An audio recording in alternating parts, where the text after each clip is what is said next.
കേരളവർമ്മ പഴശ്ശിരാജ സ്മൃതി സംഗമവും അനുസ്മരണ സമ്മേളനവും അളകാപുരിയിൽ നടന്നു. Mathrubhumi managing editor P V Chandran ഉദ്ഘാടനം ചെയ്തു. പഴശ്ശിരാജ ഫൗണ്ടേഷന്റെ ആഭിമുഖ്യത്തിൽ കേരളവർമ്മ പഴശ്ശിരാജയുടെ 219-ാം വീരാഹുതി ദിനത്തോടനുബന്ധിച്ച് കോഴിക്കോട് അളകാപുരിയിൽ സ്മൃതി സംഗമവും അനുസ്മരണ സമ്മേളനവും സംഘടിപ്പിച്ചു. അനുസ്മരണ സമ്മേളനം മാതൃഭൂമി ചെയർമാനും മാനേജിംഗ് എഡിറ്ററുമായ പി വി ചന്ദ്രൻ ഉദ്ഘാടനം ചെയ്തു.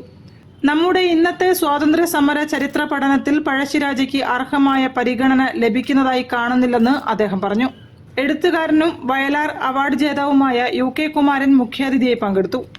ഡോക്ടർ PP പ്രമോദ് കുമാർ അധ്യക്ഷത വഹിച്ചു. പഴശ്ശി കുടുംബത്തിന്റെ ഇപ്പോഴത്തെ പ്രതിനിധി പഴശ്ശി രവിവർമ്മ രാജ മുഖ്യാതിഥിയായി പങ്കെടുത്തു. പരിപാടിയിൽ വെച്ച് തച്ചിലോട്ട് നാരായണൻ രചിച്ച കുറിച്യരും കുറുമരും എന്ന പുസ്തകം പഴശ്ശി രവിവർമ്മ രാജ UK കുമാരന് നൽകി പ്രകാശനം ചെയ്തു. ഡോക്ടർ പീയൂഷ് M നമ്പൂതിരിപ്പാട് ആമുഖ പ്രഭാഷണം നടത്തി. Advocate PK Sreekumar, Imbichi Ahammed, R Jayanthakumar, Tharuvayi Haji, KM Balakrishnan, KK Raveendran, Palpu charitable trust chairman PC Ashokan തുടങ്ങിയവർ അനുസ്മരിച്ച് സംസാരിച്ചു.